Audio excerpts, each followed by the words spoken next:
Hello students, आप सभी का हमारे यूट्यूब चैनल में हार्दिक स्वागत है।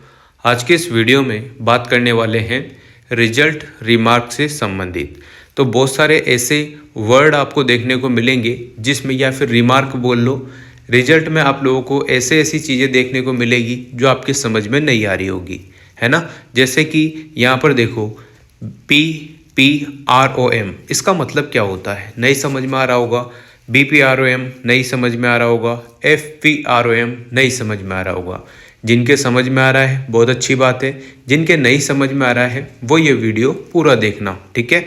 और साथ में ये जो ग्रेड है इनका क्या यूज़ है, कैसे क्या यूज़ होती है, ये इनका मतलब क्या निकलेगा आपके, अगर आप बैक आई है तो कैसे पता चलेगा कि बैक आ गई है ना। इन सभी से रिलेटेड जितने भी आपके डाउट हैं उन सभी को यहाँ पर जो है क्लियर किया जाएगा। तो आप लोग वीडियो पूरा देखना, और अगर आप चैनल पर नए हैं तो चैनल को सब्सक्राइब, वीडियो को लाइक और बेल आइकन जरूर दबा लीजिएगा। साथ में ही आप लोग टेलीग्राम चैनल भी ज्वाइन कर लीजिएगा। सबसे पहले तो अपन ये ग्रेड हैं उसको देख लेते हैं, और आप परसेंटेज कैसे निकालेंगे वो भी देख लेते हैं। देखो यहाँ पर आप लोगों को ऊपर ही ऊपर सेमेस्टर रिजल्ट दिख रहा होगा, दिख रहा है ऊपर ही ऊपर। इसके बाद देखो सेमेस्टर के जस्ट नीचे सेमेस्टर फर्स्ट लिखा हुआ है, ये भी दिख रहा है। मैक्सिमम मार्क्स आपको दिख रहे हैं 500 नंबर, ठीक। उसके बाद टोटल मार्क्स आपको दिख रहे हैं जो कि आप लोगों ने प्राप्त किए हैं, कॉपी लिखी है उसमें प्राप्त आपके हुए हैं। तो कितने हुए हैं 286 नंबर। तो परसेंटेज कैसे निकालोगे, 286 में 5 का भाग दे देना, ठीक है। कैसे निकालना है, 286/500 इंटू 100 कर लेना है। तो 200 की 2 बिंदी है और 500 की 2 बिंदी क्रॉस हो जाएगी। 5 का भाग आप लोग किस में देंगे, 286 में। 286 में जैसे आप भाग देंगे तो 57 के आसपास कुछ परसेंटेज निकल कर आ जाएगी। इस टाइप से आप अपनी सभी स्टूडेंट जो है परसेंटेज चेक कर सकते हैं, है ना। ये तो क्लियर हो गया। अब देखो जिन स्टूडेंट्स के टोटल क्रेडिट 20 है, अर्न क्रेडिट जो है यहाँ पर 20 है, मतलब 20 में से आपने कितने क्रेडिट, आपको कितना मिला है, 20 में से 20 मिला है, ठीक है। अब टोटल जिसको 18 मिला है, जिसको 17 मिला है, वो सब यहाँ से चेक कर लेना। टोटल क्रेडिट पॉइंट आपके कितने बनते हैं, 126 बनते हैं टोटल क्रेडिट पॉइंट, ठीक है। उसमें से आपने जो जिस स्टूडेंट की मार्कशीट है उसी प्रकार से आपकी भी खुद की मार्कशीट होगी, उसमें चेक करना। 126 में से इन्होंने अर्न करे हैं क्रेडिट परसेंटेज जो है इन्होंने अर्न करी है 100%, ठीक है। फिर देखो SGPA मतलब क्या होता है, यहाँ पर 6.3 टोटल 10 में से यहाँ पर जो है पूरा ओवरऑल यहाँ पर दिया गया है, ठीक है। 10 में से कितना हुआ, 6.3, ठीक है। अब देखो CGPA क्या लिखा हुआ है, CGPA का मतलब यहाँ पर डैश लगा रखा है, खाली छोड़ रखा है। रिजल्ट के जस्ट नीचे लिखा हुआ है BPROM, ठीक है। ये समझ में आ गया। अब देखो पहले तो आप लोगों को यहाँ पर देखो रिजल्ट जो रिमार्क है, जैसे BPROM दिखा, ठीक। इसका मतलब क्या होता है, BPROM का, FPROM का, PPROM का, इनका अर्थ क्या होता है, कैसे आप लोगों को आइडिया होगा कि ये पास है, फेल है, बैक है ना। देखो अगर आपके रिजल्ट में PPROM लिखा हुआ आ जाता है तो पास प्रमोटेड हो जाते हो आप लोग। क्या पास प्रमोटेड हो गए, मतलब कि आप पास हैं, अगले सेमेस्टर का एग्जाम दे सकते हो, ठीक है। अगर आपके BPROM लिखा हुआ है तो बैक प्रमोटेड, यानी कि आपके बैक तो है पर आप पास है, ठीक। पास हैं आप लोग, बैक तो है आपके पर वो बैक के पेपर आप अगले सेमेस्टर में दे सकते हो। जैसे फर्स्ट सेमेस्टर में बैक है तो उसके एग्ज़ाम थर्ड सेमेस्टर के साथ दे सकते हो। अगर सेकंड में बैक है तो फोर्थ सेमेस्टर के साथ दे सकते हो। इसके बीच में रिवैल्यूएशन का फॉर्म भी निकलता है, अगर उसमें पास हो जाते हो तो वो भी बहुत अच्छी बात है, ठीक है। फिर आपको अगले जो सेमेस्टर होंगे उसमें एग्ज़ाम जो बैक का पेपर है वो देने की ज़रूरत नहीं है। ऑड और इवन के क्रम में आपके एग्ज़ाम लगते हैं बैक के, ठीक। इतना समझ में आ गया। अब देखो यहाँ पर बैक प्रमोटेड है, फिर इसके बाद FPROM मतलब कि फेल है आप लोग, ठीक है। फेल है तो क्या करना है, यानी कि फेल का मतलब, इन सभी का मतलब मैं आपको समझाता हूँ। देखो अगर आपके पास प्रमोटेड यानी कि PPROM लिखा हुआ आ जाता है तो इसका मतलब आपके यहाँ पर क्या होगा, आपकी परसेंटेज अच्छी खासी है। अच्छी खासी का मतलब आप लोग मान सकते हैं कि ये मान सकते हैं कि 100% के आसपास आपके हैं, यानी कि जो अर्न क्रेडिट परसेंटेज आपकी आएगी वो 100 आ जाएगी। तो समझ लो आप लोगों के अर्न क्रेडिट पर इसको छोड़ो, यहाँ पर जो आपका ये मान के चलो कि PPROM अगर लिखा हुआ है तो आपके अच्छी खासी परसेंटेज है, 100% अपन मान सकते हैं, ये मान लो, ठीक है। अब देखो अगर आपके BPROM लिखा हुआ आ जाता है तो इसका मतलब है आपके 100% से तो नीचे है, 50% से ऊपर है, तो आपके क्या दे दी गई है, बैक दे दी गई है। समझ में आ गया। अब देखो एक मानने के तौर पर मैं बता रहा हूँ आप लोगों को, ऐसा मत सोच ले जाना कि सर मेरे तो 500 में से 500 नंबर ही नहीं आए, कैसे 100% है ना। एक आइडिया दे रहा हूँ मैं आप लोगों को। अब यहाँ पर देखो अगर आपके FPROM लिखा हुआ है तो इसका मतलब है कि आप लोगों के 40% से नीचे मार्क्स है, ठीक है, 40% से नीचे मार्क्स है, यानी कि आप लोगों ने 40% मार्क्स भी प्राप्त नहीं किए हैं तो आप फेल की कैटेगरी में हैं, ठीक है। अब यहाँ देखो मार्क्स रेंज, लेटर ग्रेड और ग्रेड पॉइंट, इसका मतलब समझ लेते हैं।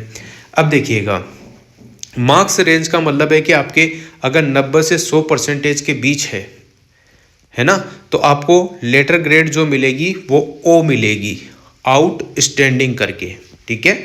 ग्रेड पॉइंट है 10 में से 10। अगर आपकी परसेंटेज 80 से 90 के बीच में है तो आपको A+ ग्रेड मिलेगी और 9 आपके जो है ग्रेड पॉइंट है।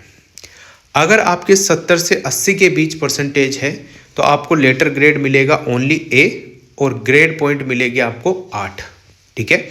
अब देखो यहाँ पर चौथे नंबर पर देखो 60 से अगर 70 के बीच आपकी परसेंटेज है तो ग्रेड मिलेगी B+ और ग्रेड पॉइंट मिलेंगे 7।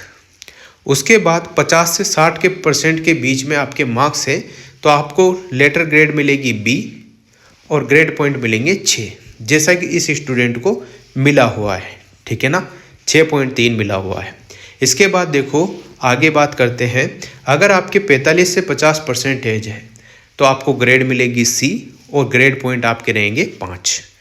अगर आपके 40 से 45% के बीच है तो आपको ग्रेड मिलेगी D और पॉइंट रहेंगे आपके 4। अगर हम बात करें 0 से 40% अगर आपने प्राप्त किए हैं तो आप हैं फेल, मतलब कि ग्रेड होगी आपकी F और पॉइंट होगा 0। अगर AB लिखा हुआ कहीं पर दिखता है आपको तो उसका मतलब है एब्सेंट की ग्रेड रहती है 0, यानी कि आपको पेपर वापस से देने हैं, ठीक है। ये चीज़ें आपको ध्यान रखनी है। अगर आप लोगों के फर्स्ट और सेकंड सेमेस्टर दोनों को मिलाकर 50% मार्क्स आते हैं तो आप लोग थर्ड सेमेस्टर के एग्ज़ाम फॉर्म भर सकते हैं, ठीक है ना। ये गाइडलाइन के हिसाब से है, बाकी आप सभी ई-मित्र पर फॉर्म भरने जाएं तो पूछ कर भरें, प्रिंसिपल सर जो आपके कॉलेज के हैं उनसे भी पूछकर ही फॉर्म भरें। अगर आपके 50% से ऊपर मार्क्स बनते हैं दोनों सेमेस्टर को मिलाकर तो आप लोग थर्ड सेमेस्टर का बिना किसी से पूछे भी फॉर्म भर सकते हैं, ठीक है। अगर कम है तो आप लोग पूछ कर ही भरेंगे तो अच्छा रहेगा। ये सारी चीज़ें आपके समझ में आ गई होगी। बस यही कुछ होता है, बाकी कुछ ऐसा कुछ विशेष है नहीं, है ना। और देखो आपके जो रिवलेशन के रिजल्ट हैं अगर वो आ जाते हैं तो रिवलेशन पे यहाँ पर देखो आफ्टर रिवेल मार्क्स लिखा हुआ आ जाता है। यहाँ पर ये देखो आफ्टर रिवेल मार्क्स यहाँ पर लिखा हुआ, अगर जिस सब्जेक्ट के पीछे ऐसा हैशटैग बन रहा है इसका मतलब है कि आपका रिवलेशन के मार्क्स के बाद का वो रिजल्ट है। अगर ऐसा नहीं है तो यहाँ पर अगर आप फेल हैं तो स्टार बनकर आ जाएगा, और अगर आपके हैशटैग बना हुआ है तो आफ्टर रिवेल मार्क्स लिखा हुआ आ जाएगा। तो इस प्रकार से पूरा प्रोसेस है, पूरी मार्कशीट में जो भी चीज़ें हैं वो मैंने आपको क्लियर बता दी। तो आपके जो डाउट थे वो सारे क्लियर हो गए होंगे, अब कोई डाउट आपको नहीं रहा होगा। तो इस वीडियो को देखने के बाद आपको अच्छे से आइडिया हो जाएगा कि इस मार्कशीट में कहाँ क्या क्या चीज़ें लिखी हुई है। जहाँ F लिखा हुआ है इसका मतलब आपके मार्क्स 40% से नीचे हैं, यानी कि आप फेल हैं। और अगर आप लोगों के 40 से 45 है तो इसका मतलब है आपकी D लिखा होगा उस पेपर के जस्ट पीछे ग्रेड। इस प्रकार से 45 से 50 में C और 50 से 60 के बीच में B और 60 से 70 के बीच में B+ होगा, 70 से 80 के बीच में A होगा, 80 से 90 के बीच में होगा A+, और वहाँ पर अगर 100% है तो आउटस्टैंडिंग यानी कि O लिखा हुआ होगा। ये सारी चीज़ समझ में आ गई। अब देखो अगर देखो यहाँ पर ये लिखा हुआ है credit point earn credit into grade point, ये थोड़े बहुत फॉर्मूले हैं, थोड़े बहुत चीज़ें लिखी हुई है, तो इनका मतलब ये होता है, ठीक है ना। CI लिखा हुआ है तो the number of credit of the course in A semester, GI लिखा हुआ है तो the grade point score by the student in the course, ठीक है। तो यहाँ पर आपने देखा होगा ये SGPA, इन फॉर्मूलों की सहायता से आपका जो है क्रेडिट स्कोर निकाला जाता है, जो आपके पॉइंट आते हैं वो निकाले जाते हैं।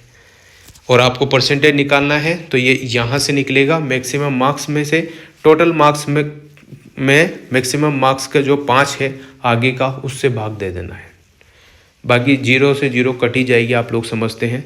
286/500 इंटू 100, इस प्रकार से आप लोग परसेंटेज भी निकाल सकते हैं। बैक के पेपर के आपको बता ही दिया मैंने, अगर फर्स्ट सेमेस्टर में बैक है तो रिवोल्यूशन के फॉर्म भरो, उसमें भी अगर पास नहीं होते हो तो आप लोगों को थर्ड सेमेस्टर के फॉर्म के साथ ऐड होकर वो सब्जेक्ट आ जाएंगे, तो आप जब थर्ड सेमेस्टर का फॉर्म भरेंगे तो उसी के साथ वो बैक के फॉर्म भर जाएंगे। सेकेंड सेमेस्टर में बैक अगर आपके आती है तो आपका जो रिवोल्यूशन के फॉर्म निकलेंगे वो फॉर्म भरो, उसका रिजल्ट आ जाएगा, बता रहा हूँ एक आइडिया है ना, तो रिजल्ट आ जाए, पास हो जाओ तो ठीक है, नहीं होते हो तो उसके पेपर आपके फोर्थ सेमेस्टर के जब फॉर्म भरेंगे उसी के साथ लगेंगे। थर्ड सेमेस्टर में अगर आपके बैक आ जाती है ना, तो आप लोग क्या करेंगे, थर्ड सेमेस्टर के जो फॉर्म है उसके रिजल्ट आने के बाद रिवोल्यूशन का फॉर्म भरना, अगर फिर भी पास नहीं होते हो तो अगले साल यानी कि तीसरा साल आपका चल जाएगा, उसमें जो नए बच्चे आएंगे फर्स्ट सेमेस्टर वाले उनके साथ आपका पेपर लगेगा। अगर आप फोर्थ सेमेस्टर में बैक आ जाती है तो आप लोगों के जो पेपर है, जो नए बच्चे आएंगे अगले साल, उनके सेकंड सेमेस्टर के साथ आपके फॉर्म भरने में आएंगे, तब एग्ज़ाम लगेगा, ठीक है। तो इस प्रकार से आप लोगों का पूरा प्रोसेस अच्छे से समझा दिया। वीडियो अच्छी लगी हो तो like, comment, share and subscribe. Thanks for watching.